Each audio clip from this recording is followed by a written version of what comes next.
It is now 4:01 p.m. on Thursday, August the 19th, and I'm going to call this meeting to order. And at this time, if you will stand with me, and we will say the Pledge of Allegiance to the American flag.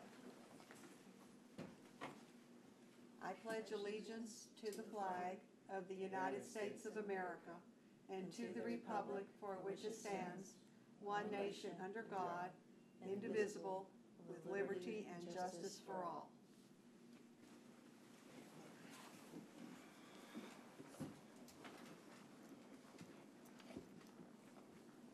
The Zoning Board of Adjustment is a fact-finding body, and to grant variances, it must determine the existence of special conditions other than solely financial, which create an undue hardship for the applicant. Positive action requires an affirmative vote by at least 4 of the 5 members. The ZBA decisions are final, and recourse for any Zoning Board of Adjustment decision is to a court of law. For items scheduled for a public hearing, residents will have the opportunity to comment on agenda items. In accordance with the Texas Open Meetings Act, members of the board shall not discuss, deliberate, or make any decisions on topics not posted as an agenda item. Speakers should state their name and full address for the record and address all remarks to the board. The board asks that public remarks be limited to no more than 3 minutes. At this time, I'm going to ask for approval of the minutes from the May 20th meeting, 2021. Do I hear a motion? So moved. Second. Okay. All in favor? Aye. Aye. Okay. Thank you very much. Staff?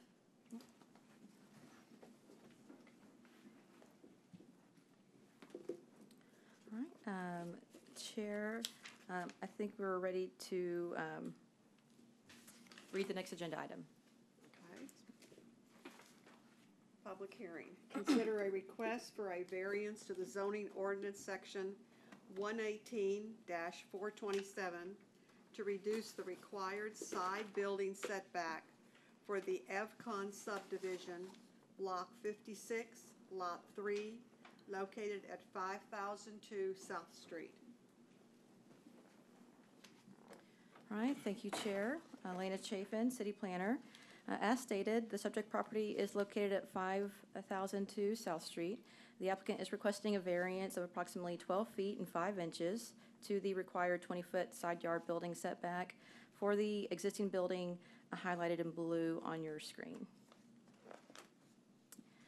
Again, this type of request is a variance from the literal enforcement of the zoning ordinance in order to achieve a reasonable development of the property, and the Zoning Board of Adjustment may grant variances whenever owing to exceptional and extraordinary conditions, the literal enforcement of the provisions of the zoning regulations would result in unnecessary hardship in the development of the property.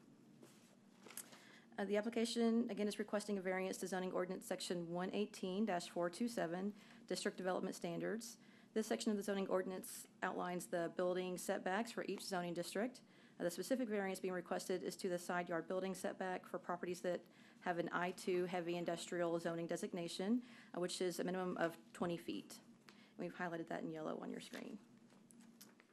Before we jump into the request, I wanted to provide some background information that we included in your packet and just provide some visual representations of that just as a guide to help provide some context as we move into the request.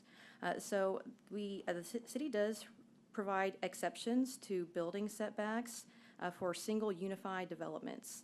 So what is a unified development? In the event that there are 2 or more contiguous lots that are under single ownership, and existing or proposed structures don't meet the required building setbacks, both lots or the 2 or more lots are construed to be a building plot, which means it's a unified development, and essentially it's just more than 1 lot with a single development or single business facility establishment on it. As long as the building setbacks are met along the perimeter of the property, then it's legal and they're allowed to build over those property lines as long as they maintain that common ownership. So that's just a provision that we wanted to clarify to the board. As we move through, you'll see why we wanted to provide some explanation. This is an example of an existing home on Surrey Street. It's a single-family home, and the home actually straddles 2 platted lots but because they're under common ownership, this is a legal development, and they actually meet all the building setbacks, and they wouldn't need a variance to make an addition or renovation or anything like that. This is another example, but on the commercial side. So this is the Southgate Shopping Center and the Brookshire Brothers on South Street. Those kind of light gray lines that you see actually intersecting the Brookshire Brothers building, so those are actually parcel lines. But again, that's legal as long as it's under common ownership and it's built as a single unified development or commercial campus or something of that nature. So we just wanted to provide some examples of that, so you'll have some context as we move through the presentation. So again, the subject property is located at 502 South Street. The boundaries of the parcel are outlined in yellow, and the actual building that's subject to the variance request is outlined in blue. The applicant is proposing a 3,600 square foot addition to an existing commercial building. This building was constructed in somewhere between 1970 and 1980. At the time, the building was located inside the city limits, and it was built to meet all of the current development standards that were in place at that time. What you see here highlighted in blue, that's the area of the actual addition. The red lines are the existing property lines. The gray buildings we've highlighted, 502 South Street is that lower structure, and then 5,000 South Street is the building located just north of that property line.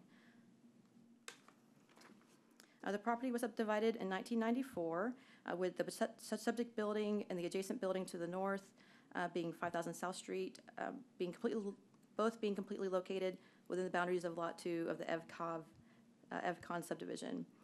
So there were buildings that were constructed all over the subdivision, but they all operated together again as a single commercial development, and all the lots were under common ownership.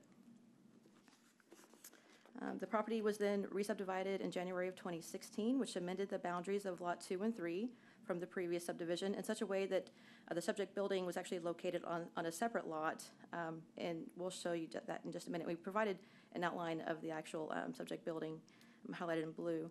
And so now the subject building is actually located on Lot 3, whereas before it was wholly located on Lot 2. Subsequently, after the subdivision, Lot 3 was sold to the current owners, Gabriel and Elisa Torres, in April of 2016, while the remaining of the subdivision remained under the ownership of Middle King Properties South, LLC. And so we just wanted to provide some visual representations of the changes to the boundary lines and the impacts that had. So the red line reflects the 1994 configuration of Lot 2, with the subject building outlined in blue. And the next slide shows that 2016 subdivision. Here you can see how that southern boundary line of Lot 2 shifts between the two subdivisions and where the location of the building is. And so here's, again, just a side-by-side. So on the left, you have the 1994 configuration of Lot 2. On the right, you have the 2016. And so you can see how the shift of that boundary line affected the setbacks for that particular structure, which is fine because at the time it was all under common ownership. But then subsequently, Lot 3 was sold off, no longer enjoying some of those exceptions of a unified single development because of the separation in ownership. Is no longer a single common business. And so any kind of future expansion or renovation to that particular building would require compliance with building setbacks for that particular lot and not apply to the perimeter of the property as a whole. The subject property, as well as property to the south, east, and north, is zoned I-2 heavy industrial, and it's developed as a light manufacturing assembly facility known as Eagle Carports. Property to the north is also zoned B2 general business and developed with commercial uses. The property does take primary access to South Street, has approximately 300 feet of street frontage, and takes secondary access to Old Lufkin Road to the west. In regards to the physical characteristics of the property is not located in FEMA floodplain, nor does it contain any creeks or natural drainage features. And the property is relatively flat, with a slope of less than 2.5% from the east to west side of the property. These are just some photos of the property. Several of the buildings are built of the same color and material, so we highlighted the actual building with a yellow star to provide some more clarification. So these are just images of the existing structure, and so where you see the actual star is the portion of the building where they're wanting to expand and add on to. So it's that side of the structure. Here's another photo, and you can see on the left photo, that's the subject structure that is proposing the addition. And then to the right is that adjacent building that's on a separate lot, and where you see those power lines, that actually kind of represents where that property line is. So you can see the proximity of those structures now to the property line. On your screen, we've provided the conditions of approval that the board must consider whenever reviewing these types of requests. They include the request being in harmony with the intent and purpose of the comprehensive plan, the variance not substantially or permanently injuring the appropriate use of adjacent property in the same district, the variance not adversely affecting health, safety, and general welfare of the public, that the variance will not authorize the operation of use other than those uses that are specifically authorized in that district, and then the plight of the owner of the property for which the variance is sought is due to a unique circumstance that's existing on the property, including but not limited to area, shape, slope, and that unique circumstance were not created by the owner of the property and not merely financial, and not due to the result of general conditions in the district in which the property is located, and that the variance is not a self-created hardship. And so we provided our analysis in the staff report of our recommendations on why we felt that the request did or did not meet. The general purpose of the development standards that are outlined in the zoning ordinance include enhancement of the view and image of the community, contribution to the overall quality and visual appearance of individual developments, providing for visual relief and open space within urbanized areas, and also preserving and protecting that unique identity and environment of the city of Nacogdoches and preserving the economic base. And so the purpose of the building setbacks really are to safeguard and enhance property values and also to protect public and private investment by preventing landowners from overcrowding the property of others, allowing for adequate spacing between buildings for emergency access, and then providing adequate ventilation and lighting around structures. So for our criteria 1, staff finds that the request does not meet the intent and purpose of the comprehensive plan and the zoning ordinance. For criteria 2, the variance request wouldn't necessarily substantially or permanently injure the appropriate use of the property, as the properties to the north are already developed with commercial uses.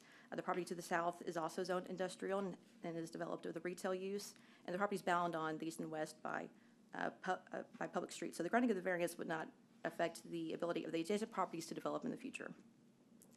Criteria 3, the purpose, again, of the building setbacks is to safeguard and enhance property values and allow for adequate separation between buildings. And so while this request does meet the building code for building separation because of building materials and the actual occupancy, what's going to be stored in the building, it doesn't meet the general intent of the comprehensive plan and zoning ordinance, which is just provide for that general reduction in overcrowding and safety and separation between buildings. In regards to criteria number 4, the variance will not authorize the use other than what the uses that are already permitted under the existing zoning district. The applicant isn't proposing a new use, just the expansion of an existing legal use. Criteria number 5, the plight of the owner of the property for which the variance is sought is due to some sort of unique circumstance. Staff did not find a unique circumstance existing on the property, nor did the applicant identify one in their application. And then 6, the variance itself not being a self-created hardship. And so a self-created hardship is one that is created by the owner or his or her predecessor in interest rather than the nature of the property itself, and thus implies an intent to create a hardship. The previous owner, Middle King Property South, LC, being the current owner's predecessor, did knowingly subdivide the property and sold Lot 3 to a separate entity. Thereby staff finds that the predecessor did create that building encroachment and the hardship for the current owner, so it is self-imposed. Staff does recommend denial of the variance request as the request is not in harmony with the intent and purpose of the comprehensive plan and zoning ordinance.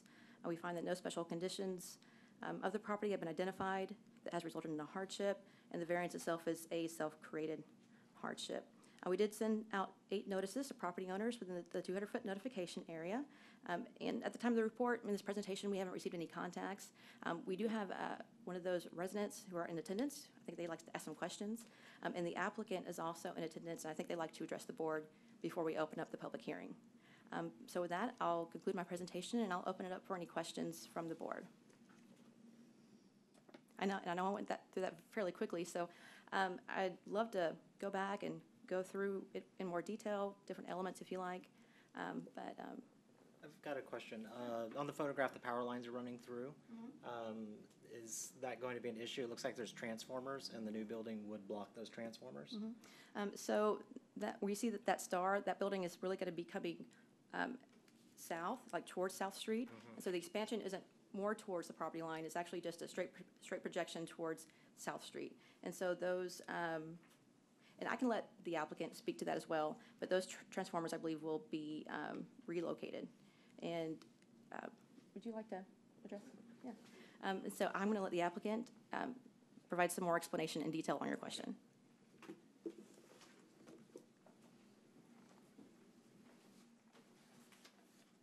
Good evening. How are y'all? Very well. My name's Calvin White. I know some of y'all.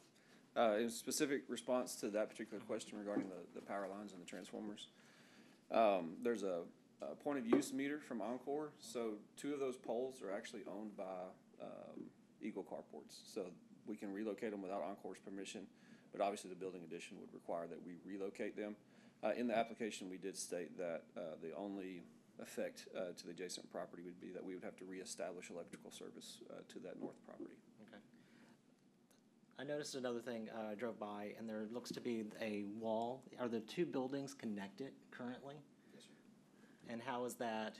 What side's getting which side of that connection? I've been in Eagle Carport's building. I did not find an access through that space. Okay. So I'm assuming it is from the adjacent property. And do we know that it's been protected for fire and proofing and that? I do not know. Okay. No, sir.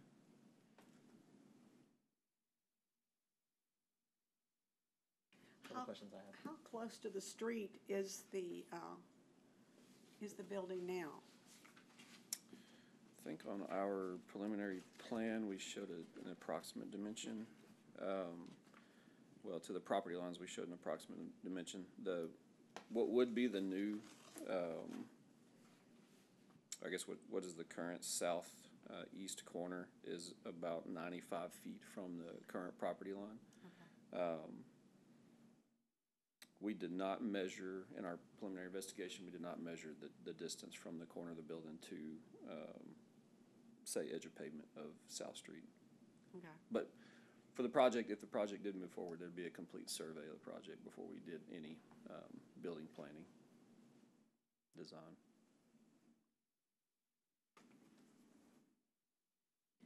Any other questions, board? Thank you very much. We Yes, ma'am. appreciate you, Mr. White. Yes, ma'am.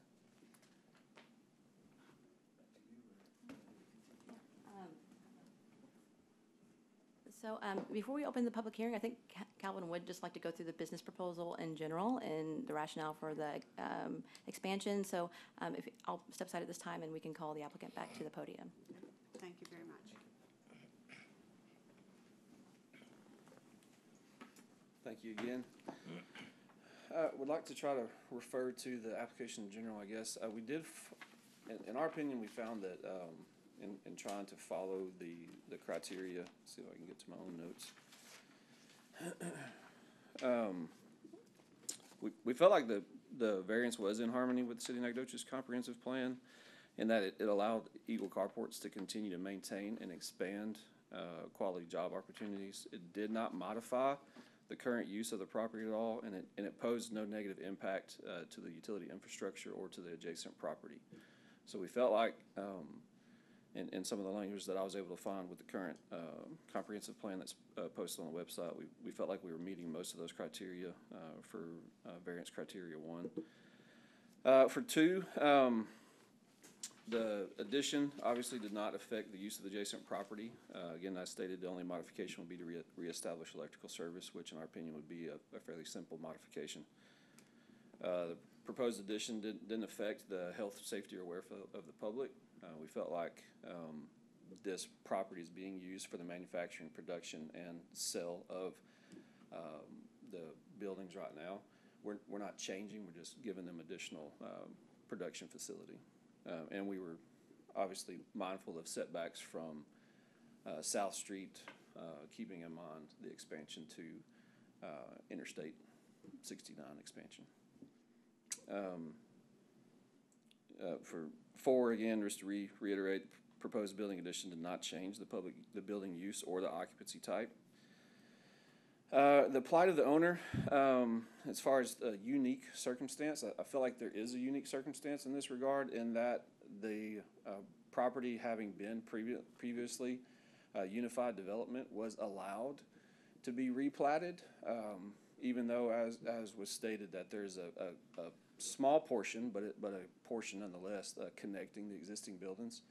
So the Planning Commission in 2016 did allow for that replatting without any modification to the existing buildings. And so it's not really self-created. I didn't find the definition or clarity that the predecessor also equated to self-created hardship. I feel like this hardship was created due to the unique circumstance that it was allowed under the Planning Commission's approval to separate these properties by placing the property line between two adjacent buildings that obviously could not possibly meet the 20-foot setback requirement. So we feel like that's the unique circumstance in this regard, and that this owner, the current owner of the property, could not have been responsible for that, and now obviously could potentially be limited by that setback requirement, since trying to extend the building with the current building profile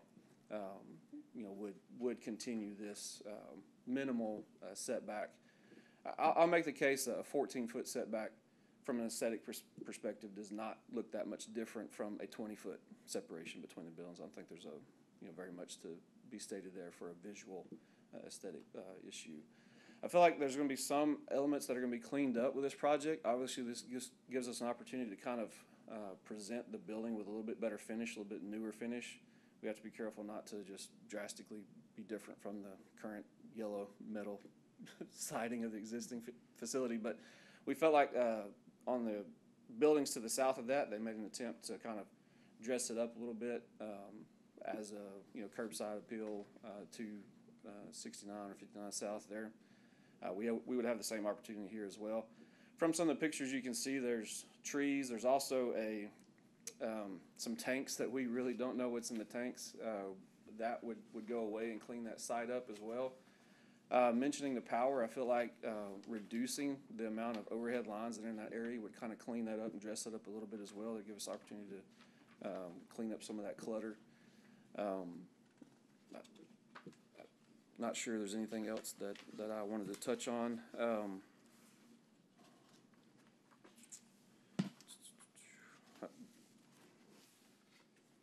I think that's it for me at this time, unless y'all have any questions on anything that I tried to highlight for this particular project. So the space is just going to be strictly manufacturing, no retail, nothing on that front end? That's our understanding at this time from the description the owner has provided us. Yeah.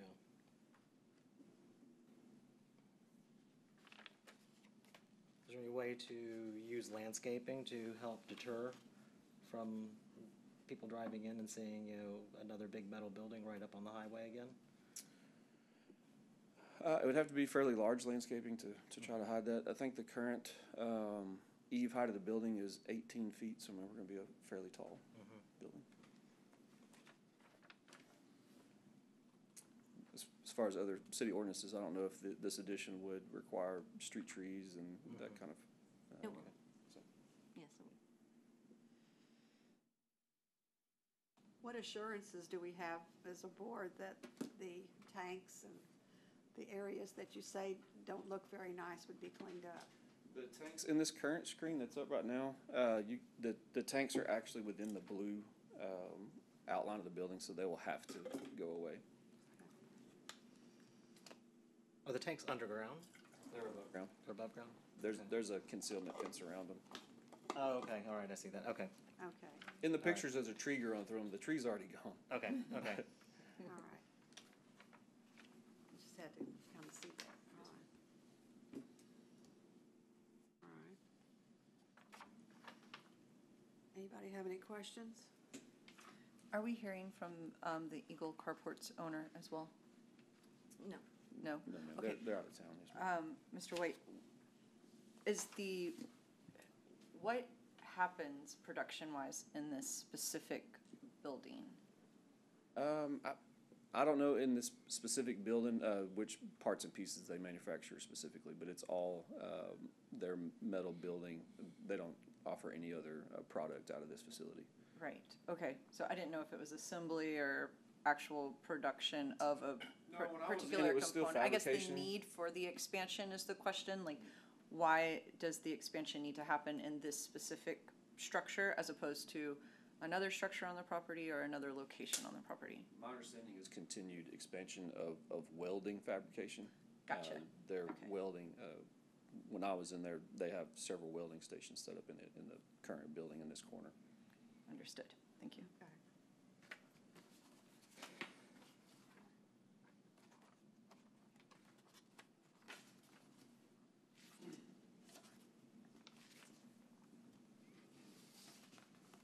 Pam, any questions? Has there been any environmental impact done on the tanks that's in the tanks at all? No, sir, but from, if I become involved from an engineering perspective, that would be the first recommendation. Right.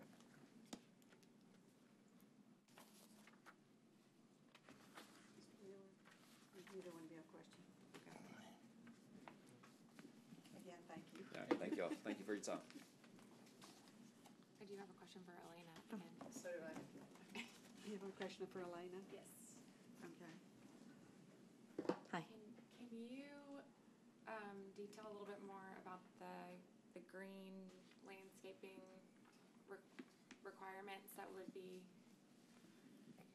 Yes, so whenever you have an existing development and it doesn't comply with certain standards, and that development undergoes an expansion or renovation, some of the elements have to come into compliance.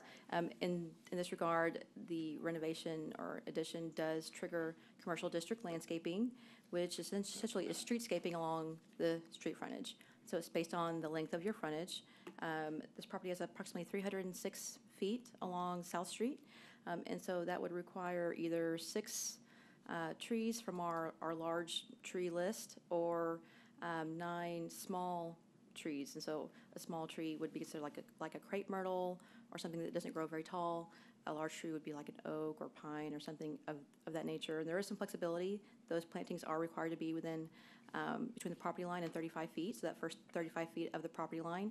But if there are site restrictions, we'll work with them to place those trees in some other areas of the property that still meet the intent of the ordinance. So there will be additional plantings required with this, and when they submit their site plan, we'll be looking for more detail on the location and size and species of those trees. That's very helpful. Thank you very much. I had a couple of questions. Okay, so just starting with the first issue, variance is in harmony with the intent and purpose of the comprehensive plan and this chapter. I do see where the city made note that they do not feel like it meets the intended purpose of the comprehensive plan. However, Mr. White argued that it does. I really do not see anything clear in the city's argument that it does not meet the comprehensive plan, whereas Mr. White's argument does seem to meet the comprehensive plan. So if you could just provide a proper argument to Mr. White's statement. Sure. So that criteria 1, again, is the variance is in harmony with the intent and purpose of the comprehensive plan and the zoning ordinance. So this general purpose statement that we have that has the A through H listed, those are that's the actual purpose intent section from the zoning ordinance. And so under the different sections, it actually has like a purpose statement and intent, and this is duplicated from that. And then for the comprehensive plan, it has multiple goals and objectives. Those include aesthetics and preservation of the character of Nacogdoches. It also includes economic development by providing for attractive commercial and residential development. And so there's several different objectives within each section of the plan: environmental, historical. And so we felt that the actual objectives that are related to aesthetics as it relates to our commercial development standards, that it did not meet, because those are things that include open space, not overcrowding, providing for efficient character and aesthetics and things of that nature. And so in that regard, we felt that it didn't meet, because it's literally just an expansion of a metal structure, and that it didn't actually, contribute or meet the intent. Does that answer your question? Yes, Yes, okay. however, the statement was that he was going to be removing some barrels of some kind of substance that wasn't there, which I would argue is an environmental safeguard. Also, if he were to expand this building, he would be adding trees and other shrubbery that meet city standards, which is currently not there, so that would increase the visual perspective of the building. And it is helping a local business grow economically, which is also what you said is part of the comprehensive plan, correct? So So it's a, those are the three, yes. the three things that I'm like hearing that actually, it sounds like it would do better for our community. Yes, and so it's not an exhaustive list. We look at those goals and objectives that are directly related to the actual standard that's being under review for the variance. It is the board's prerogative in your determination to make an interpretation and finding that it is compliant with the comprehensive plan based on those items that you just mentioned. And so those could be grounds for support that it does meet the comprehensive plan because of the environmental impacts and the additional landscaping and all of those. So those are definitely things that could be considered whenever you're making your findings and making that motion. Okay. Yeah. One more question All for right. you. On the plight of the owner creating a unique circumstance, I also was in agreement with Mr. White that this division of property was approved by the city, Yes. knowing that this structure did not meet the setback. So whenever they the surveyors came in, the current owners subdivided it in order to sell, they brought this issue to the city and they said, here's what we're wanting to do. This does not meet the current setback standards, and the city said, yes. Yes. So at the time that the city approved that division, was the setback requirement different at that time? No, it was not. But if you recall, during the beginning of the presentation, we did expand upon an exception that the city permits for contiguous lots that are under common ownership. Understood. And so whenever Completely. we have property that's under review for a subdivision and they have common structures and common ownership, even when the structures don't meet building setbacks, if all of that property is shown under common ownership, then it does meet the regulations, and so we do approve that. If we would have known at the time that the intent was to sell that property for separate ownership, then it would have been a different conversation. But these subdivisions happen frequently, and sometimes they're done for tax purposes, sometimes they're done for appraisal purposes, and so, we don't necessarily inquire to the property owner, are you going to purchase it? We do let them know, if you do decide to sell off this piece of parcel, this will become non-conforming. And so we do put them on notice and let them know that this is a risk if you decide to do that, but we can't necessarily say, no, you can't do that, because we actually permit that for private development. Does that make sense? Yes. Was the buyer apprised of that when the property was sold off? I can let the applicant speak to that. I don't have that information. Okay.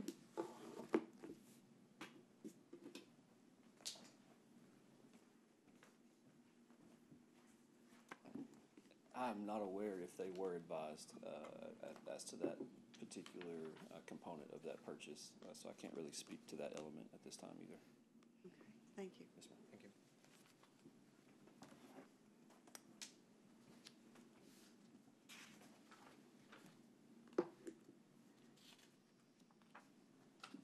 Okay, we'll open the public hearing at this time, and do we have anyone in attendance that would like to speak for or against this request? No? Okay. At this time, I will close the public hearing. And are there any more further questions among the board members? Or comments?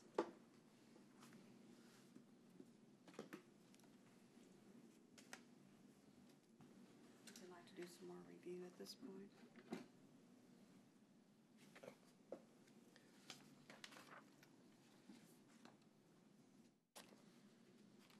call for a motion in a second.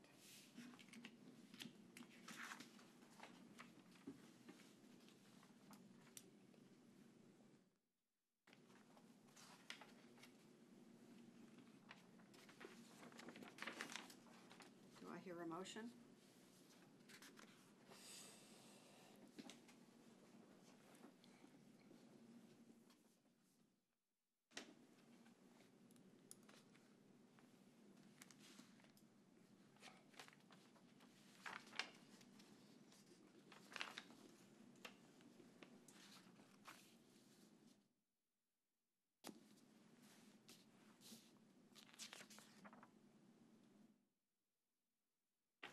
I would like to make a positive motion.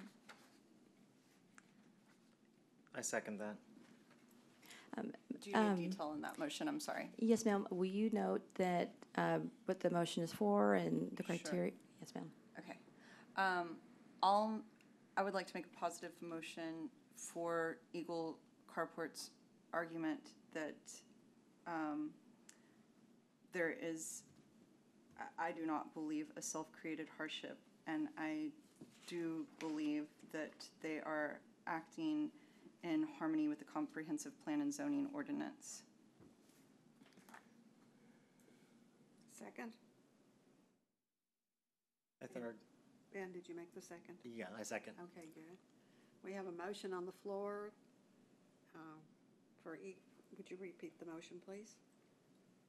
I'll make a positive motion Okay. in favor of Eagle Carport's argument and request to extend their building despite the setback discrepancy, because I do believe they are acting in harmony with our comprehensive plan and zoning ordinance, and I do not believe that there is a self-created hardship in their decision to move forward with their current business plan.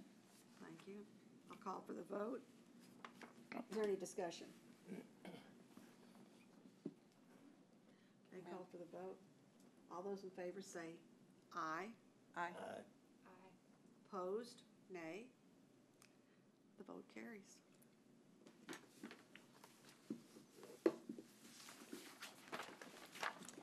All right, Madam Chair, the next item is adjourn.